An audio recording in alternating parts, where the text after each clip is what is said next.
Olá pessoal, tudo bem?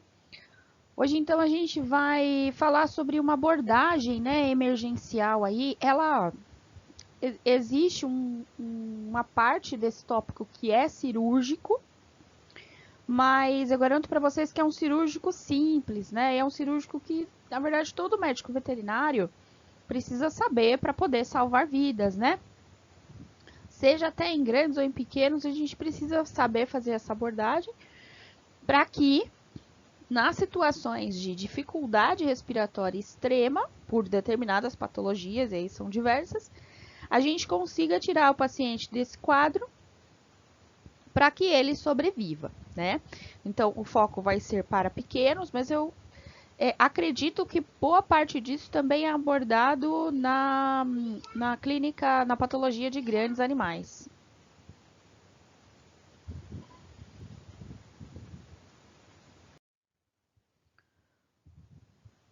Bom, só para que vocês tenham aí como um guia, tudo que a gente fala de emergências, né, hoje, e possibilidades aí do paciente vir a ter uma parada cardíaca ou cardiorrespiratória, a gente tira como base os procedimentos do Recover, que é um guia que ele foi atualizado agora em 2020, saiu uma atualização dele, para essa abordagem, né, emergencial do paciente crítico. Tá? Existe uma parte do Recover que é escrita só para a parte respiratória, né, para procedimentos e um guia aí da parte respiratória. O foco dessa aula é o paciente com dificuldade respiratória, com dispneia, né? Então, a dispneia ela é definida como uma dificuldade respiratória com base em vários critérios, né, semiológicos, desde frequência respiratória. Então, um paciente com frequência respiratória muito baixa ou alta é considerado um paciente com dispneia. No ritmo respiratório, então ele pode ter um ritmo anormal, ele pode ter uma amplitude, né, respiratória normal e a característica. Então, tem pacientes que eles podem até estar com a frequência normal, num ritmo normal, porém ele apresenta uma amplitude respiratória ruim, né? O tempo inspiratório ele tem que garantir que o oxigênio chegue até os alvéolos. Então, não pode ser muito rápido. Né? Aquele paciente em taquipneia, ele apresenta sim uma dispneia por conta dessa descompensação da característica. Então, às vezes é melhor alguém sedado com uma frequência mais baixa, uma amplitude boa, do que alguém com uma frequência muito alta não conseguindo ventilar adequadamente. Por que, que a dispneia ou qualquer dificuldade respiratória ou qualquer alteração mais grave da via respiratória é tão emergencial assim? E é uma emergência. Dentro das emergências e das urgências, a emergência, a primeira é a respiratória, né? Por quê? Porque com poucos minutos de privação de oxigênio, a gente já consegue ali comprometer todos os órgãos, inclusive coração, e ele acaba vindo a parar, né? Então, de novo, a gente volta para aquela definição do que é o choque circulatório. Choque circulatório é quando eu tenho uma hipoperfusão tecidual, então os tecidos não estão sendo perfundidos, seja por sangue ou por oxigênio, né? Resultante de um desequilíbrio entre quem oferta oxigênio e quem consome oxigênio. E aí, dentro das ofertas de oxigênio, a gente sabe que o órgão a captar o oxigênio e conseguir disponibilizar isso para todo o resto, é o pulmão, é o aparelho respiratório. Então, por isso que ele entra aqui para a gente como uma emergência de classe 1, né? É o primeiro paciente a gente atender. Se vocês forem escolher no pronto atendimento quem atender, é o paciente com dispneia. A dispneia ela pode ter origem superior, inferior e na caixa torácica, tá? Então, acometimentos aí de via respiratória superior bem comum em pequenos animais. Quando a gente fala de narinas, a gente sabe que tem algumas raças, né? As braquicefálicas, elas podem apresentar uma estenose dessa região. Então, estenoses de narina levam a dificuldade respiratória? Sim. A cavidade nasal acompanha a estenose? Sim. Então, assim como a narina está fechada, as coanas ali, né, toda a região onde passa ar, quando a gente inspira, também vai estar mais fechado. A laringe também é um foco de obstrução e dispneia, né, de dificuldade de entrada do ar, extremamente comum para a gente hoje em pequenos animais. Então, aqui nessa figura, a gente consegue ver, né, mediante o artigo que eu passei para vocês lerem antes, a gente consegue ver uma entrada da laringe normal, tá? O que seria o normal? E ao lado, uma foto de um paciente que apresenta uma obstrução que não é por corpo estranho, é uma obstrução das próprias estruturas, né? É um colapso ali da laringe por conta de uma intensidade, né, na velocidade, na característica da inspiração e da expiração. E isso é comum, essa segunda foto aqui, é muito comum para os pacientes que têm síndrome braquicefálica ou que apresentam alguma distrição respiratória. Tá? Até os pacientes com paralisia de laringe apresentam isso. Se vocês prestarem um pouquinho de atenção na foto, vocês vão ver que essa região aqui, ó, de assoalho da entrada, né, da traqueia, ela está edemaciada. A gente chama isso de eversão de sacos laríngeos. É como quando eles começam a ficar edemaciados por conta de uma movimentação intensa. E isso acaba virando um corpo estranho. Né? Então, isso é muito comum hoje em dia em pequenos animais e precisa ser tratado. A dispneia, ela pode vir, então, de pacientes com síndrome braquicefálica. Tudo que vem escrito síndrome significa que eu tenho mais de um problema, não é um problema só. Então, a síndrome braquicefálica é caracterizada por estenose de narina, como está aqui na foto. Né? A gente consegue ver narinas normais e narinas bem estenosadas. Então, estenose de narina acompanha a estenose de cavidade nasal. Colapso laríngeo e pode vir acompanhado de colapso traqueal, tá? Então, tudo isso são características do paciente com síndrome braquicefálica, tá? Ele colapsa essa laringe, isso edemacia e aí acaba acontecendo a inversão de sacos laríngeos e obstrui ainda mais a passagem. Isso tudo vai virando um ciclo, né, vicioso, que acaba fazendo com que o paciente não consiga respirar adequadamente. Vias inferiores, também existe uma possibilidade de dispneia advindo dali, tá? Então, tanto em traqueia, brônquios e bronquíolos. Hoje em dia, a gente tem conseguido diagnosticar mais. Eu não acho que está acontecendo mais, eu só acho que a gente está diagnosticando mais. Toda a traqueia e os brônquios são compostos por cartilagem, certo? Então, a cartilagem ela pode ser mais dura ou mais frouxa, dependendo aí da composição histológica dela. O que está acontecendo é que alguns animais estão apresentando essa frouxidão, né, dessas cartilagens, e isso colapsa, isso fecha. Então, é o que a gente chama de colapso traqueal. Só que o colapso traqueal é aquilo que a gente consegue ver no raio-x e tudo mais. Existem pacientes que estão colapsando a entrada dos brônquios. Tá? Quando é traqueia, brônquios e bronquíolos que colapsam, que se fecham, eu até tinha um vídeo de um paciente que fez broncoscopia, era uma coisa horrorosa. Eu me preparei que a qualquer momento ele ia parar. Tudo fechava, tudo fechava. A hora que ele inspirava, pum, fechava. Imagine aquilo que estava redondinho ir lá e fechar.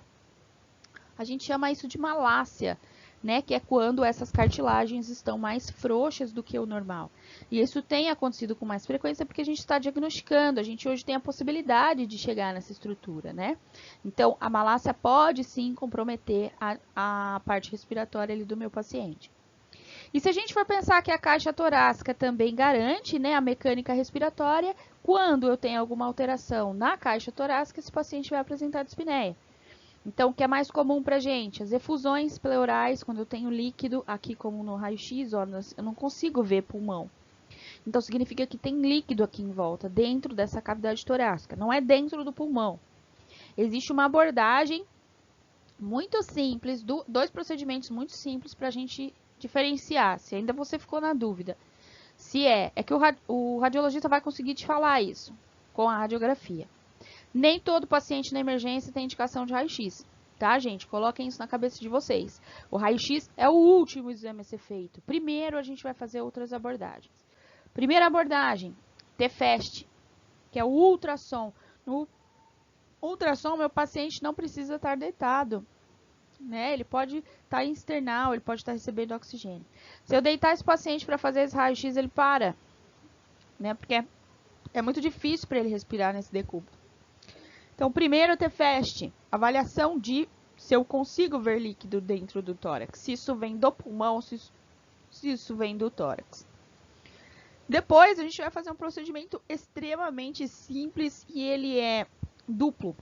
Ele é um procedimento diagnóstico e terapêutico ao mesmo tempo, que é a toracocentese, colocar uma agulha aqui e ver se vem líquido ou não. Não tenham tanto medo assim de funcionar tórax. É muito mais tranquilo, né, entre aspas, funcionar um tórax do que um abdômen. No abdômen você tem muito mais chance de romper alguma coisa, de acabar, né, causando alguma lesão. No tórax é menor essa chance. Tá? Então não tenham medo de colocar uma agulha no tórax para fazer essa avaliação, se isso é ar, se isso é líquido, o que é que está acontecendo. Ou se não é nada, coloquei, não veio nada, a pressão veio negativa, para o exame, né? Você conseguiu descartar alguma efusão pleural, certo? Então, eu tenho que avaliar a caixa torácica também. Fraturas de costelas levam a efusões, né? Então, tudo isso tem que ser avaliado aí, só que não é na abordagem do paciente, tá? É depois. A abordagem dele é, eu preciso fornecer ali oxigênio, eu preciso fornecer suporte para esse paciente. As paralisias de laringe também têm acontecido com mais frequência, né? Isso é um problema mais neurológico do que respiratório, né? Então, na respiração, as aritenoides, elas se movimentam, né? Fazendo ali o fechamento e a abertura da entrada da traqueia. Quando o animal solta um som, né, na fonação, ela se movimenta de forma errônea. Então, para fazer o diagnóstico desse exame, o animal, ele não pode estar totalmente anestesiado, tá? Isso é ruim até pra gente que vai fazer anestesia. Não pode, por exemplo, evita usar o propofol, evita usar o anestésico geral, evita usar qualquer relaxante muscular. Dexmedetomidina bloqueia esse movimento. Tá? Então, é uma anestesia de desafio, porque você não pode usar muita coisa, né? A ketamina é um bom fármaco para indução, nesses casos, justamente por isso, tá? Evitar de deprimir ele muito na MPA, então, a MPA tem que ser bem leve. Bom, independente da patologia, peguei um paciente com distrição respiratória, com dispneia. Uma dispneia, seja ela moderada ou severa, a abordagem, gente, vai ser igual. Vocês precisam entender que isso tem que ser sempre igual. Exceto a leve, né? A leve não, mas cuidado com o leve. Às vezes a gente está subestimando um pouco esse paciente. Primeira coisa que a gente tem que entender na abordagem. Calma, você tem que respirar e não pirar. Tá? Se você parar de respirar e pirar, entrega para outra pessoa, porque não é para você aquele atendimento. Então, calma, respira, né? Não pira. E começa a fazer uma sequência, que é uma sequência muito simples de terapêutica para esse paciente. Essa sequência, ela tem que ser ordenada, sincronizada e tem que estar organizado. Tá? É uma coisa que eu bato na tecla. Material para abordagem emergencial de paciente crítico tem que ser uma caixa, uma sala, ou um carrinho, enfim, o que você usar. Tem que ser algo que ninguém mexe. Ah, precisei do laringoscópio, vamos pegar na maleta de emergência. Não. Laringoscópio de maleta de emergência, da maleta de emergência. Tá? Se você não tem, você se vira na cirurgia, mas não vai pegar o da emergência. Tem que olhar sempre essa caixa. Ah, mas nunca tem emergência, eu vou olhar para quê? Tem que olhar. Tá? Ela tem que ser fácil para você, ela tem que ser reconhecível, ela tem que estar sempre no mesmo lugar, ela tem que ser identificada com cores que chamam a atenção. Não é à toa que equipamentos de emergência geralmente são laranja. Não é à toa que as coisas na emergência geralmente são vermelhas, são cores que chamam a atenção. Nunca ninguém vai botar de cinza, né, de branco, que o hospital inteiro é branco, daí você põe branco, você não acha, né? Então, precisa ser sistemático, parece ser chato, mas tem que ser sistemático. Tem que olhar toda semana para ver o que tem lá, se está faltando, se não está, se alguém usou. Em um hospital humano, o carrinho de emergência ele é conferido 3 vezes por dia. E tem uma assinatura do enfermeiro que fez isso. Isso tem que ser feito. Ah, mas eles têm muito mais parada que a gente. Sim, mas a gente precisa ser igual, né? Já que a gente quer ser chamado de médico, temos que nos comportar como médicos. Então, existem aí algumas etapas que a gente vai seguir nessa abordagem. Eu troquei um pouquinho só a sequência do que estava no artigo, porque eu considero a sedação como algo que tem que ser pensado já logo de início. Ela ajuda você na manipulação e no manejo do paciente e ela promove conforto respiratório, porque o problema do paciente com distrição para a gente é que ele chega já com uma fadiga respiratória importante. E tem animais que, na hora que ele chega, ele saiu da casa dele, então ele está em um ambiente que não é o cheiro da casa dele, não são as pessoas da casa dele, então isso estressa mais e aumenta a frequência respiratória, isso pode te atrapalhar, tá? Então a abordagem basicamente é promover a oxigenoterapia, sedar esse paciente, é uma sedação leve, algo leve, a gente vai tirar vários fármacos aqui. Depois fazer o exame físico, não é o exame físico primeiro, tá? A distrição, ela é mais visual, né? A gente consegue ver, tem coisas que a gente consegue ver que o paciente está com dificuldade respiratória. Tá? A coloração de mucosa é algo fácil, ergueu a boquinha ali e conseguiu ver. Depois, você precisa avaliar a parte de temperatura, de controle de temperatura, porque o aparelho respiratório faz essa função. Principalmente nos braquicefálicos, se você não controlar a temperatura, esse paciente entra em choque circulatório. E aí, por último, entrariam os procedimentos, que no caso do artigo foi citado só a toracocentese, mas eu vou colocar aqui mais dois, que são a traqueostomia e a punção cricotireoidiana, tá? Para aqueles pacientes que têm algum grau ali de obstrução, né? De doença obstrutiva da via respiratória. Primeira abordagem, não pode esquecer disso, tá? Oxigênio é vida. Então, a primeira coisa que a gente vai fazer com o paciente é fornecer oxigênio. Como que eu forneço? Existem várias maneiras. Você pode fornecer via máscara, você pode fornecer via catéter nasal, tá? Eles ficam com catéter nasal. Você pode fornecer via fluxo no nariz, tem cachorro ou gato que não aceita a máscara, não aceita a cânula até você fazer a sedação. Então põe o fluxo, tá? No nariz, alto fluxo. É melhor do que nada. O oxigênio é tão bom, né? É tão vida, que ele virou poesia, ele virou música, né? Então até coloquei aqui, ó, para vocês. Olha que romântica essa pessoa, né? Ele foi fazer uma poesia para a amada dele e ele começa assim, né? És vida, a vida da minha vida, o oxigênio do meu oxigênio. Esse é apaixonado, né? Porque ele falou que a mulher é o oxigênio do oxigênio, cara. Ela é muito, muito importante na vida dele.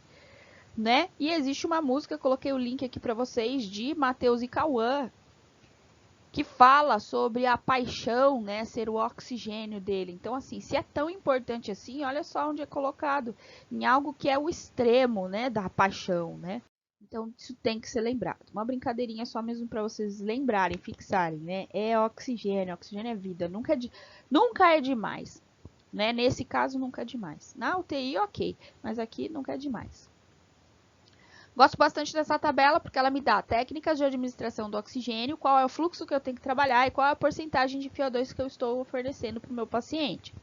A nossa FiO2 em ar ambiente é 21%. O paciente que tem distrição, 21% para ele é pouco. Então, eu tenho que, no mínimo, dobrar isso, né? Chegar ali em 30%, 40%, 40%, tá? Nesse caso, seria realmente o ideal. Na máscara facial, se eu trabalho com 2 litros a 5 litros, a gente consegue chegar numa FiO2 sem vazamento, tá? Uma máscara sem vazamento, de 40% a 50%. Em colar, Elisabetano, bem adaptado, de 1 a 5 litros, de 30% a 40%, de 30% a 50% de FiO2. Estimada, né? Pode ter uma variação. Uma sonda nasal é o catéter, tá? Com fluxo, a gente não consegue jogar muito fluxo no catéter nasal. Vamos colocar aí 2 litros. Você chega numa FiO2 alta de 40% a 50%. A bilateral não muda muito, mas até aumentaria ali. Você consegue chegar nos 50% com as duas.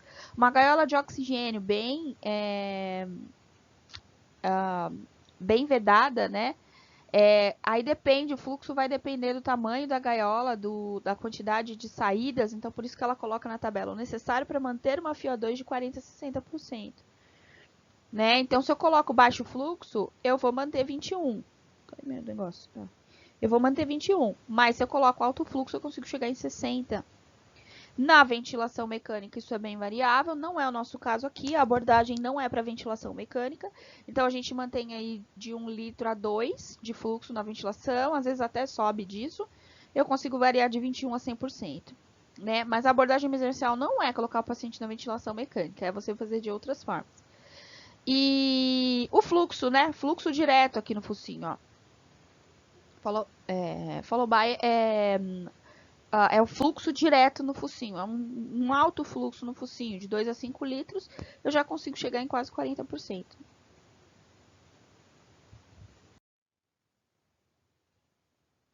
Uma coisa que a gente precisa entender ali na emergência, né, que pode nos ajudar um pouquinho, é a avaliação de oximetria de pulso, tá? O que a gente considera como gatilho? Paciente que tem uma oximetria de pulso, que pega a curva, tá? Então tem que estar pegando curva. Abaixo de 93%, isso já me caracteriza hipoxemia severa. 93%, abaixo de 93%, essa pressão parcial de oxigênio arterial está abaixo de 80%, isso é certeza, tá? Abaixo de 90% tá menos que 60%, isso é grave. O cara vai parar a qualquer momento, tá? O que a gente tem que tomar cuidado são com esses valores aqui, ó, valores entre o 93 e o 95. Porque o 93 a 95, quando a gente vai fazer uma correlação da oximetria de pulso com a artéria, com a pressão parcial de oxigênio arterial, o 95 nos deixa na dúvida, porque o 95 pode caracterizar 80 milímetros de mercúrio. E é uma hipoxemia leve, mas é. Então, cuidado com o 95, tá? Olha o resto. Casa as outras informações desse paciente. Ele tem patologia para isso? Ele tem alteração para isso? Né? Ou então, faça uma prova de oxigenação. Coloque ele no oxigênio e vê se sobe. Às vezes pode ser que não suba. Então, não era oxigênio que ele precisava. Tá? Então, esse é um valor que às vezes me chama um pouquinho de atenção, que é o 95%.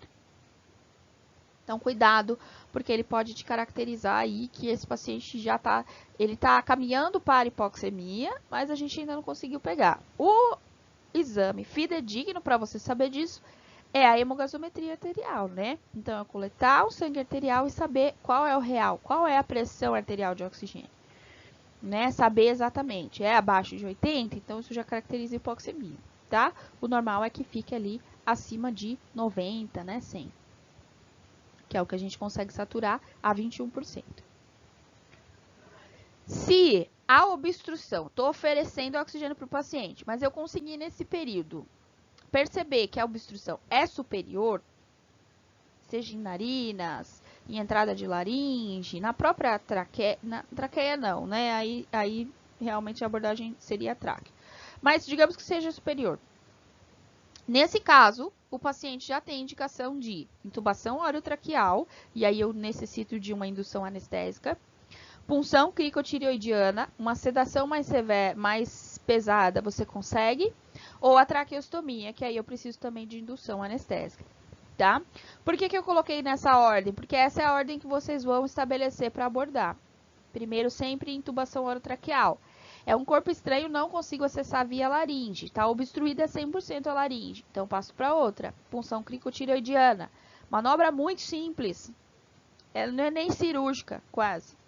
Tá? Pode ser feito em ambulatória, para salvar vidas. E, por último, a traqueostomia, daí, para realmente ali da laringe. Por que eu falo muito de curva? Então, aqui no monitor, ó, tá me dando uma curva perfeita, ó, tá vendo, ó? Ela tem um padrão.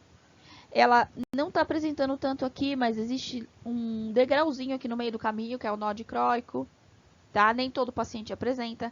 Mas o mais importante é que você avalie a leitura da onda como um todo. Ela precisa estar homogênea para te dar um valor fidedigno. Se ela não está homogênea e está dando lá 87, 86, você fica um pouco na dúvida, pode ser que não seja isso.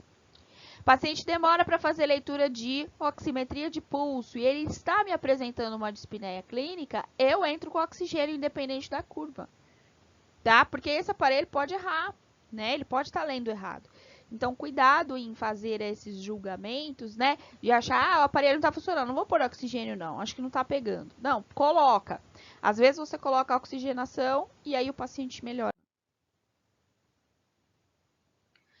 Feita a colocação de fluxo de oxigênio no meu paciente, melhorei FiO2 dele, aí eu vou entrar com o exame físico. Existem algumas regrinhas ali, dependendo do que o paciente apresenta, no exame físico você consegue já começar a se guiar para um diagnóstico ou para um possível, uma suspeita de diagnóstico. Quando o paciente ele tem, gosto bastante dessa tabelinha, né, que essa residente da UFU fez, não foi UFU, foi Uberlândia.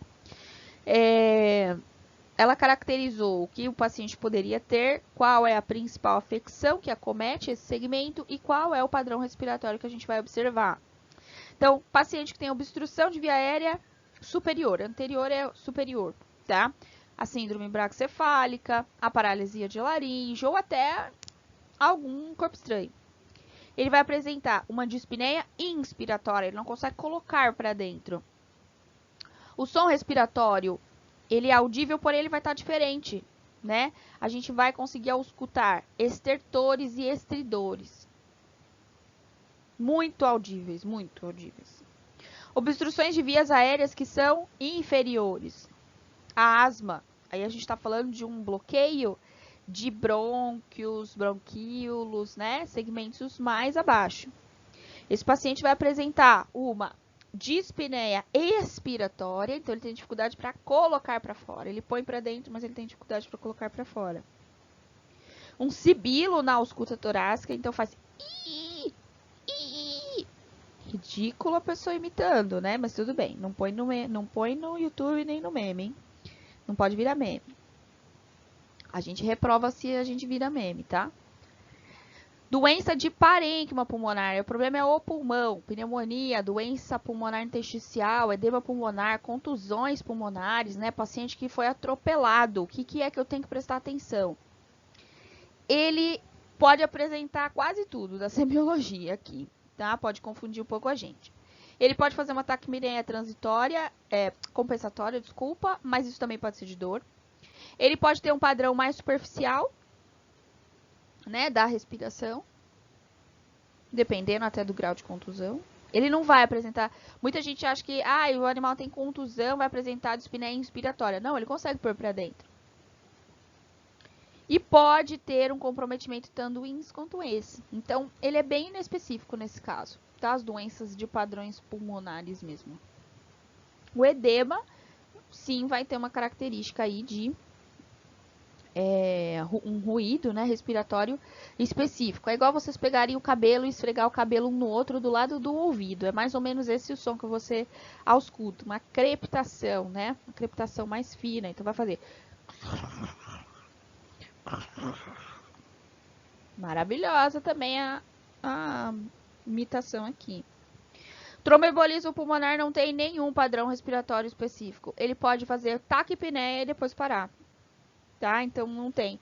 Agora, a característica de monitorização do tromboembolismo pulmonar, essa sim chama atenção. Ele vai ter uma diminuição de CO2 expirado. Então, uma hipocapnia. Só que para fazer isso, você tem que entubar o paciente.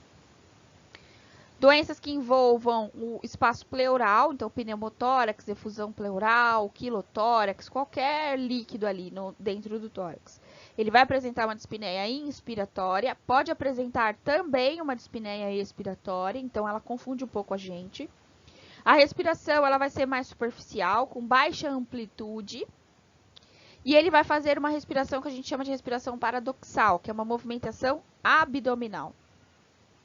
Tá? Então, você meio que vê tórax subindo, logo depois abdômen. Tórax subindo, logo depois abdômen.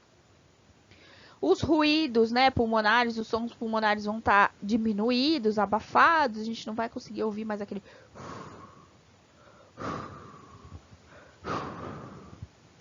Esse é o som normal, tá? Paciente que tem a perfuração torácica, fraturas de costela, você vai ver em um ponto específico onde está a fratura, uma movimentação a mais. A gente chama isso de flail chest. Então, é quando a respiração, na verdade, na respiração, a pele dele meio que sobe. A gente chama isso de respiração paradoxal. Tá? É bem característico. Eu não tinha vídeo, infelizmente. Mas é muito característico. Vocês vão ver um negócio subir no tórax sem... Parece que tá querendo sair dentro da caixa torácica.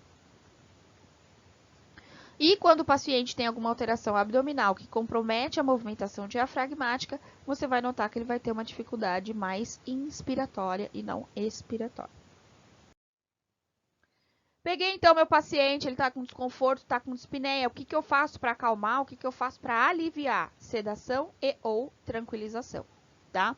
Cuidado com a sedação. Essa sedação tem que ser de leve a moderada, a gente não vai pegar pesado, porque se eu pegar pesado, ele pode deprimir respiratório, e aí esse paciente realmente entra em uma emergência, eu preciso entubar e ventilar ele mecanicamente. Considera na sua escolha que fármacos que deprimem respiratório precisam ser retirados do protocolo. Fármacos que deprimem hemodinâmica precisam ser retirados ou utilizados com cautela no seu protocolo. Só aí a gente tirou metade do livro do Massone, né? A gente tirou 80% do livro quase. E aí a gente cai no quê? Cai nos meus queridinhos, tá? Tem um trio aqui, parada dura para emergência, que ó, salva vidas, salva vocês. Acepromazina, minha queridinha que é tão criticada. Oh, meu Deus, a acepromazina. A acepromazina hoje a gente conhece, a gente sabe que ela em baixa dose, muito menor do que aquela que você lê na literatura, ela promove uma tranquilização, ela tira a ansiedade do paciente, ela te ajuda nessa manipulação, tá? É importante que você faça a avaliação de pressão arterial antes, mas se você estiver suspeitando fortemente de hipotensão, não faça ela. Tira ela do protocolo. Porém, nessa primeira dose ali, ó, de 0,005, gente, é 10 vezes menor que a dose de literatura. Vai por mim que ela não abaixa tanto a pressão assim, tá? Então, mesmo que você errar, se você usar a menor dose, ok. Eu gosto bastante do 0,008. Não sei porquê, é uma coisa que eu levo pra minha vida, eu gosto, tá? Ou para aquele paciente que está muito ansioso, ele tem até hipertensão por causa do desconforto respiratório, eu subo para 0,01 miligramas por quilo. Mas na literatura de emergência, a gente considera até 0,02 miligramas por quilo como uma dose aí aceitável. Meu outro queridinho, um opioide. Os opioides a gente tem que tomar cuidado, porque eles deprimem a parte respiratória, tá? Metadona deprime a parte respiratória. Então, a metadona ela vai ser retirada do nosso protocolo. Além da metadona, ela deprimir a parte cardiovascular, ela derruba a frequência, né? Isso é um efeito dela. Por causa dessa depressão também respiratória, o paciente compensa fazendo taquipneia quando a gente usa a metadona. Então, para esse cara com dispneia não é legal, gente. Então, a metadona tem que ser usada com bastante cautela aqui. Só se realmente eu não tivesse nenhum dos meus dois queridinhos, que é o butorfanol, não altera a parte respiratória, altera pouco a parte hemodinâmica, é super seguro, até para cardiopata. E a morfina é um dos opioides mais estáveis, né, hemodinamicamente falando. A única preocupação, às vezes, que eu tenho com ela, mas não causa tanto assim, é que ela pode causar liberação de histamina, só isso. Mas são poucos os animais que apresentam isso. Essa aqui apresenta, assim, uma ativação ali do sistema imunológico que causa liberação de histamina em maior proporção, que é a meperidina. A meperidina, ela é segura, né? Mas, nesse caso, eu não indicaria, principalmente se for braquicefálico, gente. Tira a meperidina do seu protocolo. Dexmedetomidina, porque eu coloquei aqui como um fármaco para considerar tirar do protocolo. A dexmedetomidina, ela também causa uma taquipneia compensatória, é menor que a metadona, mas ela causa, e ela vai deprimir um pouquinho a parte hemodinâmica na frequência cardíaca, então tem que tomar um pouco de cuidado em trabalhar isso com esse paciente, tá? Ele é um paciente muito sensível. E o midazolam como sedativo e tranquilizante também não pode ser, a gente vai usar com cautela por conta da depressão respiratória. Porém, ele entra no nosso próximo protocolo, que é o de indução para intubação. Precisei induzir para intubar o meu paciente. Aí eu entro com os anestésicos gerais, né, com fármacos para intubação. E aqui, gente, gente dá um protocolo muito seguro. Você pode associar os 3 ou usar o Propofol isoladamente. Lembrar de respeitar os 2 minutos de indução, porque esse paciente, ele deprime respiratório fácil. Não é legal ele entrar em apneia. Então, o Propofol ele tem um tempo para atingir o seu perfil de distribuição e de concentração plasmática para que exerça um efeito no sistema nervoso central. Isso é no mínimo 2 minutos. Para que eu distribua o Propofol adequadamente para promover uma indução tranquila, eu preciso respeitar o tempo de distribuição do fármaco. Eu coloquei aqui uma dose, mas geralmente a gente faz dose efeito, mas essa dose pode ser um guia daí para vocês. O midazolam entra aqui como um adjuvante da indução, gosto bastante porque ele faz diminuir a dose do Propofol e do resto. Então, baixa dose, diminuir a dose até da literatura, de 0,15 a 0,3 mg por quilo, tudo isso intravenoso. E uma ótima opção para intubação desse cara é a ketamina, porque a ketamina ela não deprime a parte respiratória, só em altas doses. Então, um protocolo que eu particularmente gosto muito é o cetofol. Cetofol é juntar cetamina com propofol. É engraçado, né? Ficou cetofol. Feio, né? Mas tudo bem. A gente junta a ketamina com o propofol nas suas menores doses. Às vezes eu faço 1 mg por quilo e o paciente induz suficientemente para eu fazer a intubação. Tá? Então, é um bom protocolo aqui para você fazer a intubação desse paciente mais segura. Máscaras de isoflurano não são indicadas, esse paciente já tem dificuldade respiratória, você ainda vai colocar indução via respiratória, não tem indicação de usar inalatória aqui para indução, tá? Manutenção até ok, mas não é o melhor protocolo. O melhor protocolo para o paciente que tem alteração respiratória é anestesia total intravenosa, é ativa, mas é uma opção a gente usar inalatória, mas a gente sempre coloca como plano A a ativa. Controle da temperatura corpórea, principalmente nos braquicefálicos. Eles vão fazer um descontrole da respiração e isso acaba promovendo uma hipertermia, né? Não confundam, gente, pelo amor de Deus,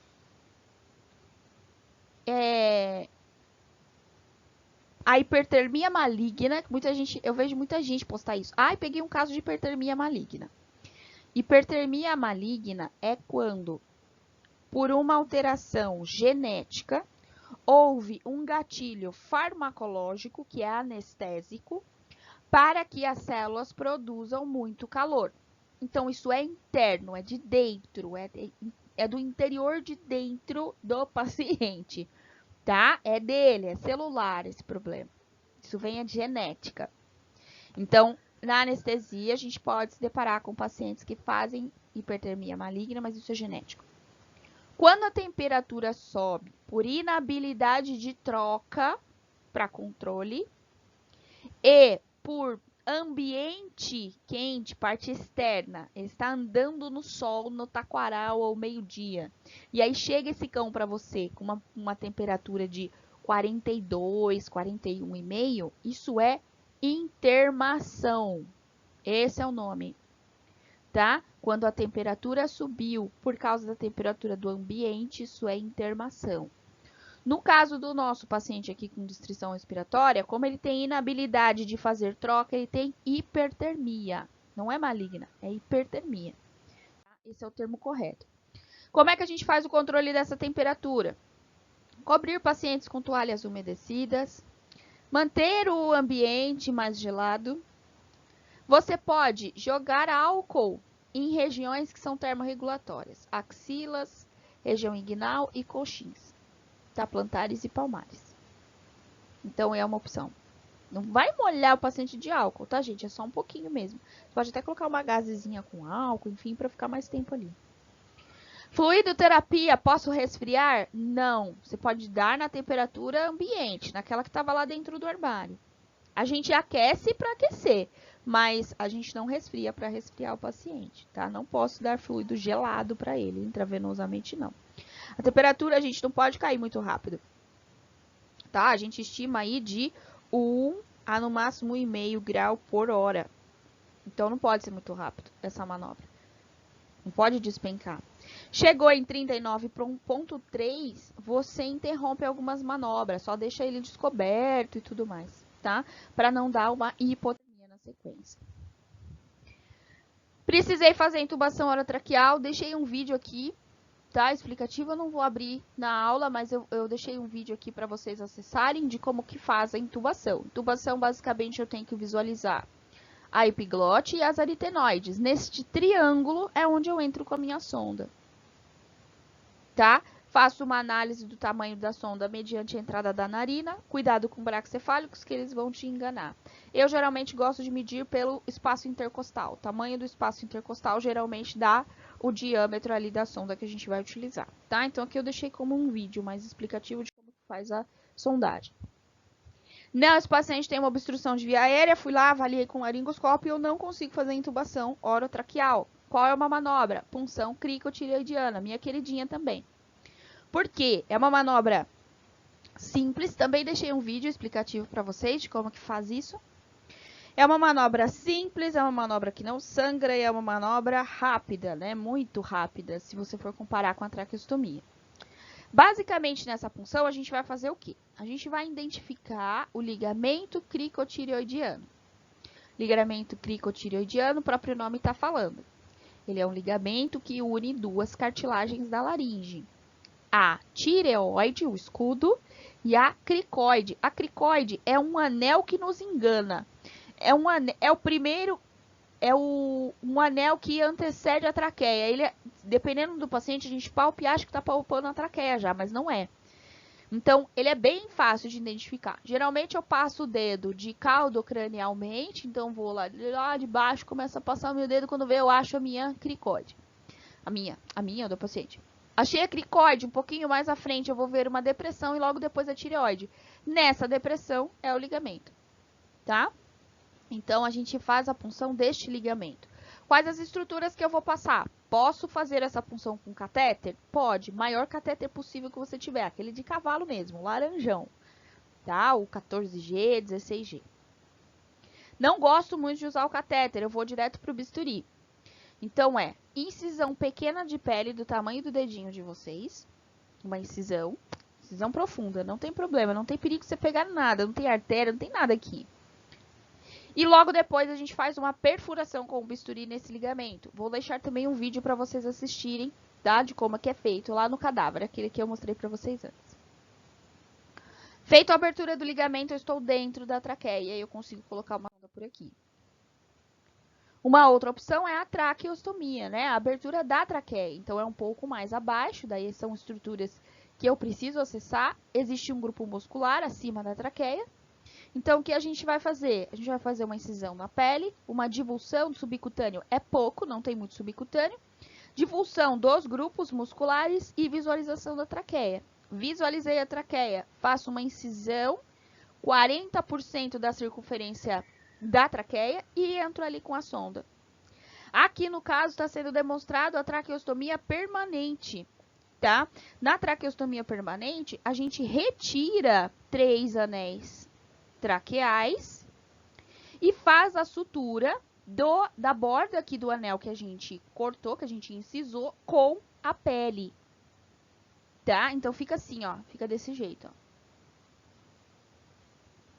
E aí, a traqueia vai, então, ficar exposta, né? A gente consegue fixar essa traqueostomia, né? Proteger ela ali, tá ok? Aqui é um trabalho bem legal também que eu achei, depois eu disponibilizo para vocês, sobre a traqueostomia como uma opção para o síndrome braquicefálica, tá? Ó, um filhotinho, olha a cara dele, meu Deus do céu. Um exame que nos ajuda muito, eu confesso para vocês que eu tenho um pouco de dificuldade, mas tive que aprender a fazer por conta mesmo da abordagem emergencial, é o TFAST. O TFAST nada mais é que uma ultrassonografia feita para o trauma, para avaliação de líquido. E aqui no caso do TFAST, líquido e ar, né? Então, eu consigo avaliar aonde que eu tenho líquido, aonde que eu tenho ar, porque no pulmão passa o quê? Ar. Então, ele me dá um artefato específico. VetBlue é o exame, né, que é considerado de emergência, uma técnica, né, ultrassonográfica de emergência para avaliar doenças no pulmão, né, alterações no pulmão. Quando que o paciente que tem alterações dentro do tórax, não do parênquima, mas dentro do tórax, vai começar a me dar problema? Quando ele apresenta um volume acima de 20 ml por quilo de efusão. E, inclusive, esse é um parâmetro que a gente usa para colocar a sonda torácica ou não, o dreno torácico ou não. Tá? Então, se por hora meu paciente está produzindo mais do que 20 ml por quilo, isso significa que eu preciso colocar uma sonda. Eu não posso mais ficar puncionando. Tá? Eu tenho que colocar um dreno torácico.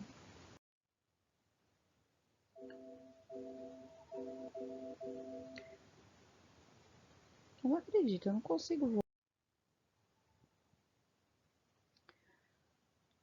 O PowerPoint acabou passando alguns slides, mas eu vou deixar postado. Nos slides anteriores, no slide anterior a esse, da toracocentese, vocês vão ver que tem uma imagem do pulmão com linhas que são verticais.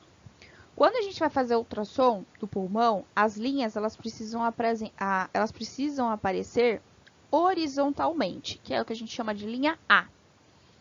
Tá? Então, as linhas As, que são aquelas deitadas, são normais. Isso é uma característica de um pulmão normal. Quando elas aparecem pra gente em pé, que são as linhas B, tá?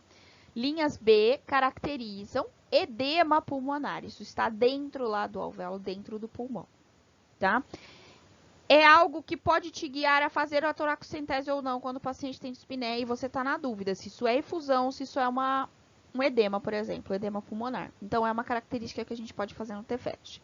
Eu não sou a melhor pessoa para falar TFEST para você, a professora Marta seria uma referência, com certeza, muito melhor do que o que eu estou falando aqui. Mas aqui, às vezes, o ultrassom pode te ajudar numa emergência. Você não vai esperar chegar um ultrassonografista.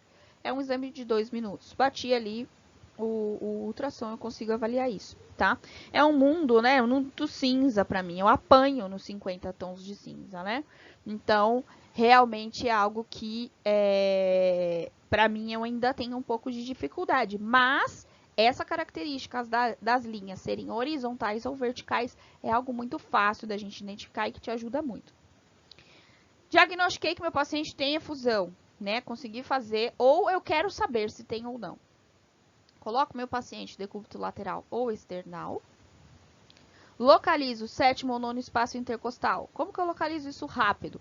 Ou eu faço uma contagem de caudal para cranial dos espaços. Então, eu tenho 12 espaços, automaticamente eu vou chegar no nono ou no sétimo e já sei que estou nele.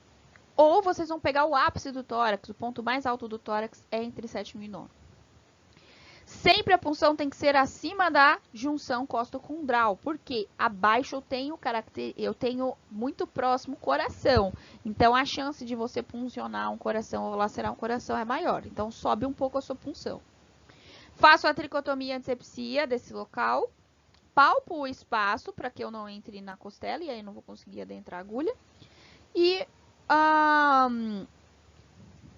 coloco, então, uma agulha sobre a pele, a musculatura intercostal e logo eu já estou no espaço, tá? Você pode usar catéteres de grande calibre, e aí tem que ser aqueles maiores mesmo, ou, preferencialmente, que é o que é melhor para fazer a punção, é o scalp, né? A borboleta, o butterfly.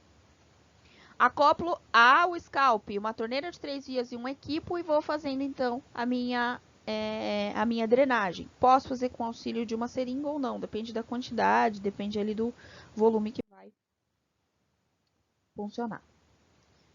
Certo? Abordagem fácil, abordagem rápida. Não falei de diagnóstico a partir de agora, então. Considerações aí pro resto, né, do atendimento. Você tem que parar para avaliar qual é o problema do seu paciente. Isso é depois, não é antes. Antes? Não, gente. Abordagem da dispneia, independente do que é dispneia. Isso é cardíaco? Isso é por corpo estranho? Isso é edema pulmonar? Isso é outras alterações pulmonares, como pneumonia, enfisema, fibrose? Tá? Então, eu tenho que tentar chegar nesse diagnóstico. Mas isso é depois, não tente fazer antes. Exame físico é rápido, não fica demorando. A anamnese é rápida também, depois você para conversar melhor com o proprietário sobre outras possibilidades. Mas a gente precisa perguntar qual foi o tempo de evolução, quando isso começou, qual foi uma característica, se desmaiou durante o caminho, né? Se sofreu trauma ou não, se isso foi a primeira vez que aconteceu, ou se teve outras intercorrências, se ele faz uso de alguma medicação e se é fêmea, se pode estar gestante ou não. Essas são as questões na emergência. A partir dali eu vou para o paciente, eu não fico perguntando, então ele é vermifugado? Ele é vacinado? Esquece isso, isso é para outro momento, tá? É outro momento. No momento o foco é a parte respiratória, que vai matar primeiro. E aí uma coisa que eu gosto bastante de comparar é a gente dificilmente vê, se a gente for fazer uma correlação, né, de número de casos de aviões que caem, é muito baixo pelo número de voos que são feitos. Por quê? Por que os aviões não caem tanto? Né? A gente vê mais acidentes de carro do que acidentes de avião. Porque um piloto, para ele conseguir, né, realizar esse procedimento com excelência, ele precisa de um treinamento muito árduo, muito organizado. Piloto, quem trabalha com aviação tem que ser uma pessoa muito organizada. E ele simula muito antes. É muita simulação. Muito. Então, assim, o que eu sugiro para vocês é façam teatro. Né? Façam teatro de como que eu vou abordar um paciente com dispneia. Como é que é a chegada? A gente está preparado? O que está faltando? Né? E precisa ser um teatro contínuo. Ah, eu fiz uma vez em 2007 um curso. Não, é todo ano. É 2020, é 2021, é 2022, é 2023, é 2024, é pro resto da sua vida. Tá? Então façam treinamentos. E quando você acha que você tá bom, você faz de novo. E quando você acha que você tá bom, você pensa em fazer de novo, tá? Não pode parar mais, porque o nosso avião não pode cair. Nosso avião tem que ficar sempre lá em cima. E aí eu gosto muito dessa frase de Santos Dumont, que diz o seguinte, que é para aqueles que, eu não vou trabalhar com emergência, eu preciso saber. Então, assim, cuidado quando você está muito próximo do solo, voando muito próximo do solo. Ah, isso eu não preciso, você nunca quer subir, né? Por quê? Quanto mais próximo do solo, menor é o tempo que você tem para reconhecer uma pane e iniciar uma manobra de correção, né? É muito rápido de você se perder e acabar batendo. Então, assim, Santos Dumont disse o seguinte, não se espante com a altura do voo. Vocês estão voando, vocês estão subindo. Quanto mais alto, mais longe do perigo. Quanto mais você se eleva, mais tempo há de reconhecer uma pane. É quando se está próximo do solo que a gente deve desconfiar e ter medo. Né? A gente não pode se acostumar em ficar raso. A gente tem que voar alto. Tá ok? Um abraço a todos, espero que vocês tenham aproveitado. Qualquer dúvida é só me enviar. Beijinhos e se cuidem.